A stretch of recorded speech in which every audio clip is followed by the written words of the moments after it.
Hello everyone and welcome back to another reaction to Kentucky Ballistics, where today we have the world's first 4-bore suppressor, the biggest suppressor ever, which I think might actually be an exaggeration because I've seen suppressors that fit to actual artillery. While they're not exactly practical, they're mostly for testing, but I think Scott is a bit clickbaiting here, just a little, but it's okay. Let's see how exactly the 4-bore looks suppressed. Let's go.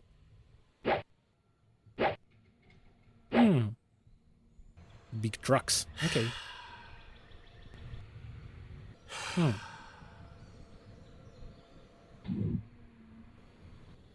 What?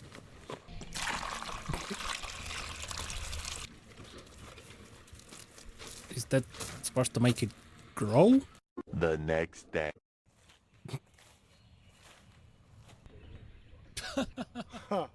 Okay. Okay. Nice. Ah, yes. Of course.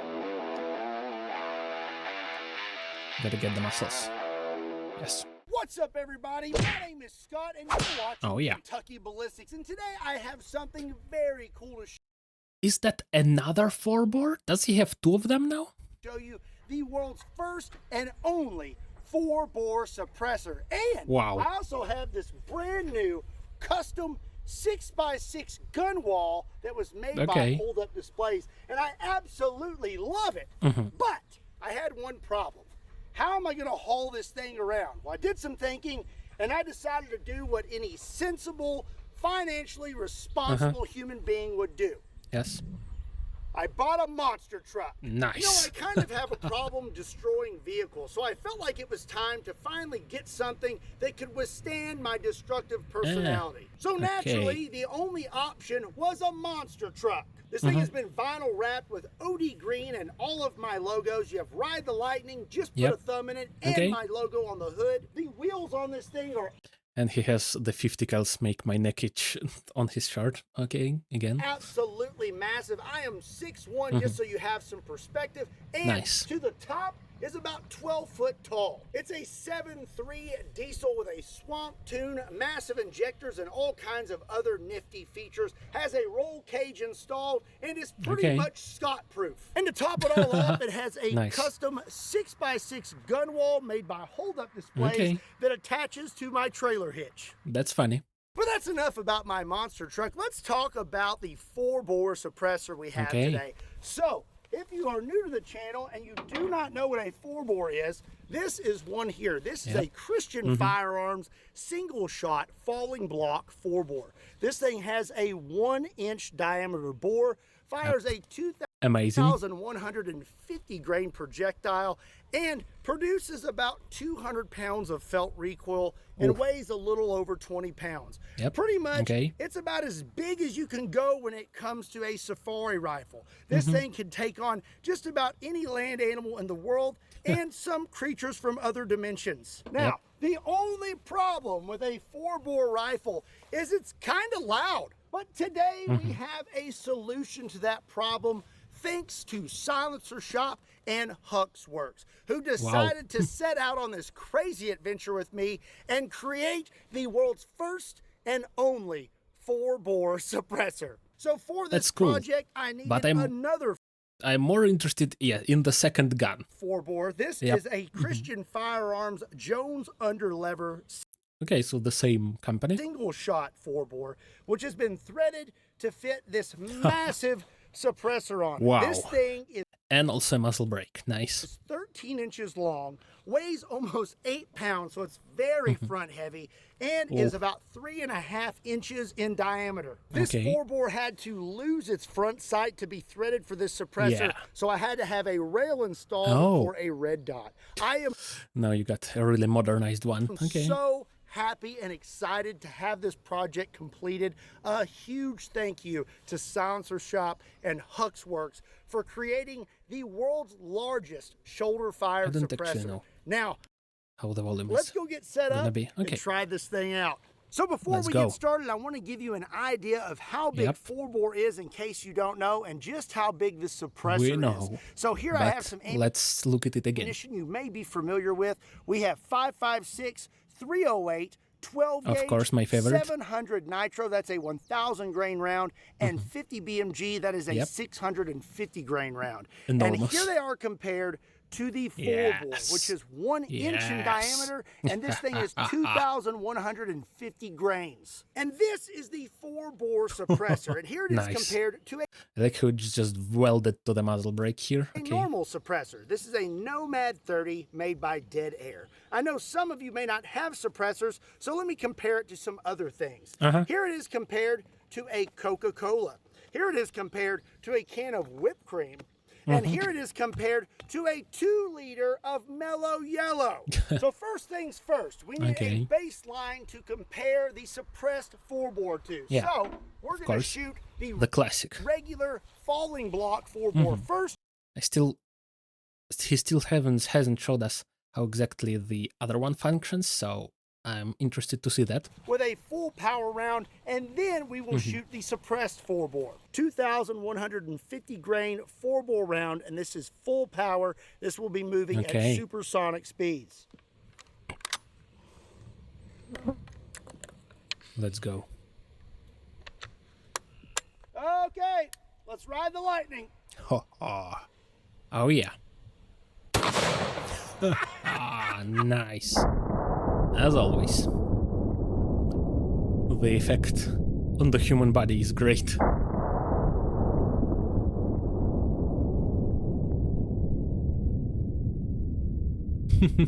His face, of course. Put this up here. Get rid of these earplugs because I shouldn't need them. And now we're going to shoot the suppressed 4-bore with subsonic 4-bore rounds. So instead of a falling block, this is a Jones underlever. You just pull this, opens right up. So it's just a brake action, but with a lever instead of a tiny lever thing. I don't even know what it's called on the regular brake action. Okay. We'll load our subsonic 4-bore round. We are good to go. Subsonic 4-bore, 2,150 grains, moving at under 1,000 feet per second. Suppressed. Here we go. Wow. That sound is so interesting. It's like a metallic ding sort of thing. Like ding. When you hear it in the regular speed. That is quite a difference, not only in sound, but also recoil. So up next, we're going to take another shot with these Does it increase the recoil or wait, let me look at him again. Suppressed 4-bore with subsonic 4-bore. Oops, I adjusted my volume again by accident. We're going to test quite a different shot with these. Yeah, it seemed like it recoiled a lot less. I guess it does have a muzzle brake, so. 4-bore with subsonic 4. And of course, another thing to shoot. 4-bore rounds at this steel target. Normally, I can knock one of these things over, so I'm very curious to see how much power we're. I can already see that this I think is mounted higher than the target. Still putting out with these subsonic rounds. And just to prove that these things are truly subsonic, we're going to shoot it over this chronograph. Now this magical device will measure the speed of our bullets and doubles as an error code scanner for my but it's gonna be destroyed probably before it can do that. Monster truck. Another subsonic 4-bore round. Let's see if we can actually hit that steel target and not hit the chronograph. Here we go. I doubt it, but okay. Oh, wow. He actually did it. Still knocked over that steel target. Amazing. And we are looking at the amount of power. 945 feet per second with a 2,150 grain bullet suppressed. So, I'm not sure on the conversion, but that's like just under the speed of sound, I think.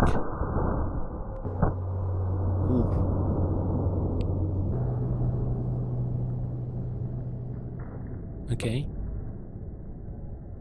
So I am very surprised that we knocked over our steel target with a subsonic round.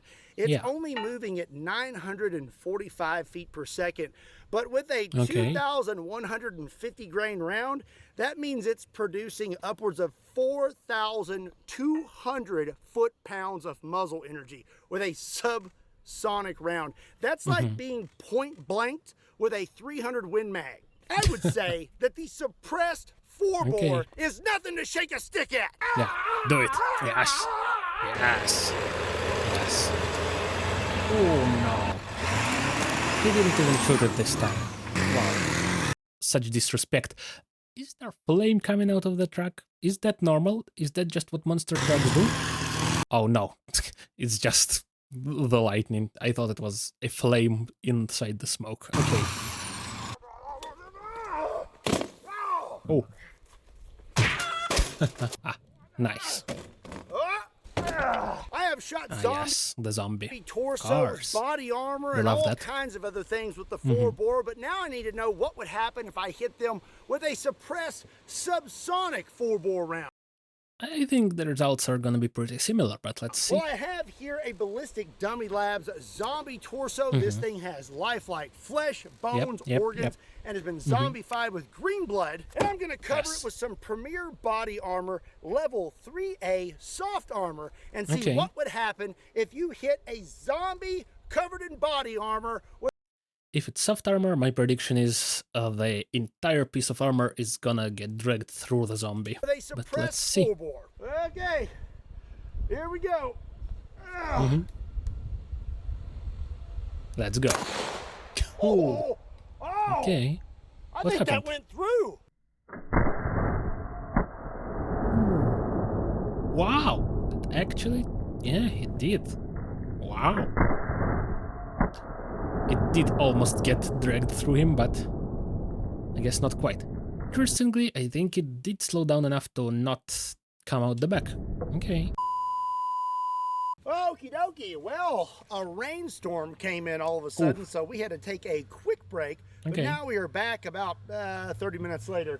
Let's take a look at this armor. I do not believe that the 4-bore went through. It definitely stopped it.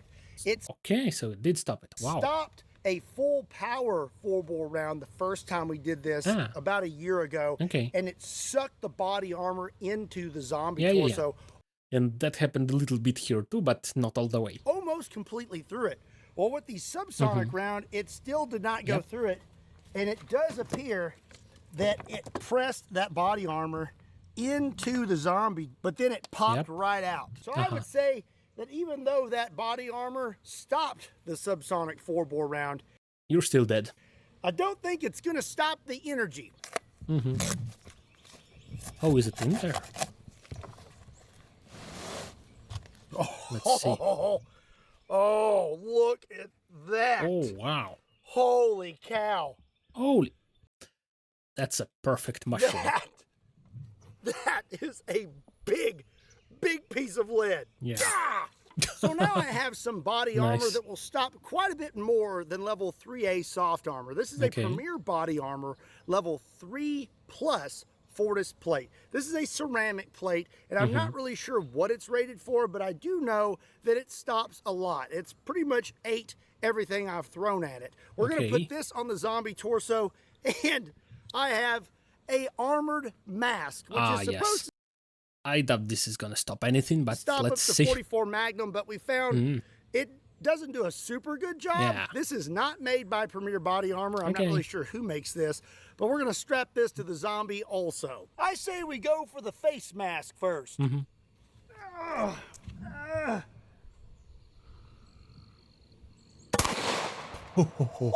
I think it exploded.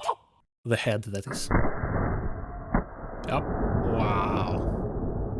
Just completely splattered by the mask itself. Okay. Just caved in. Wow.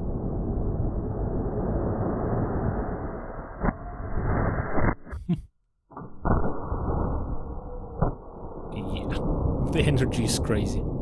I think some of the skull imprinted on the side of the mask. It was touching it. Oh, that's a piece of it flying back. Oof. Okay. Oh my. Let's have a look, shall we? Oh, I thought that was the back. Yep. That's the front. It's now the back. Just got punched right in the nose. And then, that's not a good sign. Oof. Well, he's not looking too great. And actually, right So no head? here on the ground, it's still warm. There is the 4-bore round, and you can see the pattern from the fibers in that mask pressed into that round.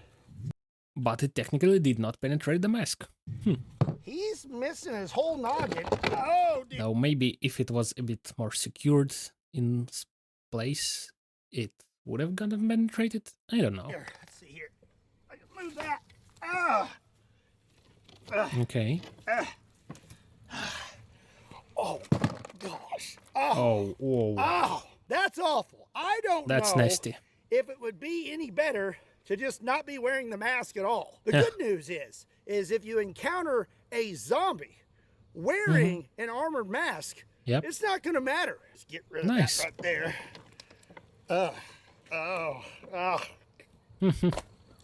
Okay, now let's shoot the ceramic plate. I think this is already is it torn or was it already like this? Okie dokie. Subsonic 4-bore coming at a ceramic plate. Here we go. Okay. Whoa. Oh. Did that? Oh, I think it penetrated at least halfway, but maybe not all the way. Interesting. No, I think it stopped it. Okay. So nice already result. I can say that you would be a lot better off wearing a Fortis level 3+ ceramic plate than a soft body armor, rather than a soft armor plate when it comes to subsonic 4-bore. I mean, when it's soft, can you even call it a plate, really? I don't know. It looks like it actually absorbed a lot of the energy. And it caught the round. Now, you still... And it doesn't even look like that much internal damage. I mean, it will still be a massive punch, but not as destructive as with the soft armor. I mean, you'd really feel that, but nowhere near as much as you would feel it with soft armor. Yeah. I guess it would just be like hitting a big blunt object and there. Oh my goodness. Wow. Look at that. I have never seen a round expand like that on a plate. Yeah, it's like twice its original size or even more. Wow. Okay. As you can see, it stopped it. And that thing turned into an absolute that's like 3 times, pancake. Holy shit.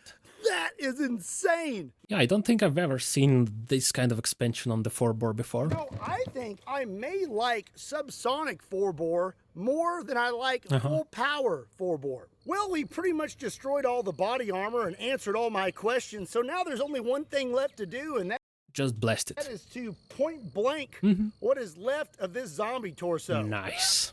Here we go. Let's go. Wow. Just a chunk of it.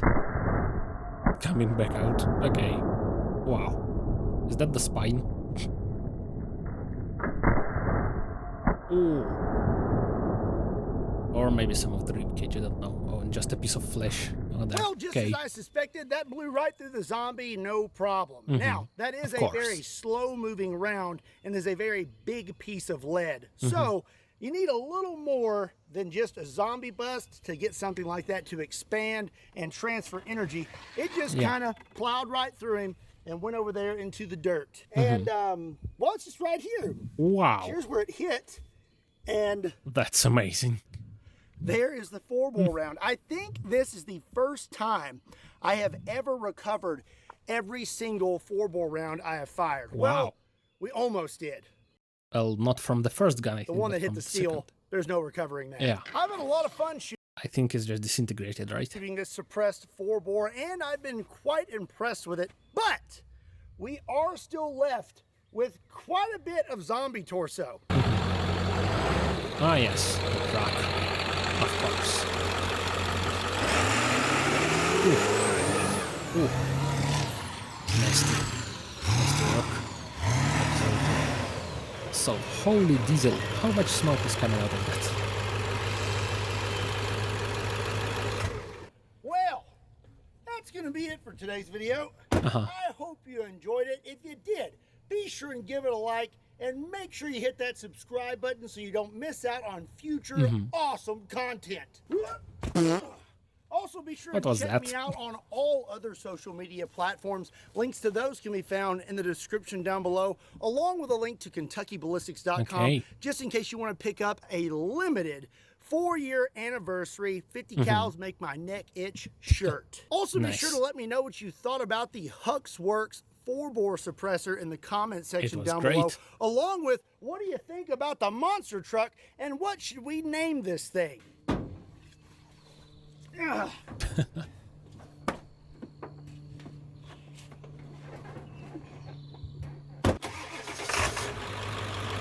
always, my name is Scott. Thank you so much for watching Kentucky Ballistics. I'll see you next time.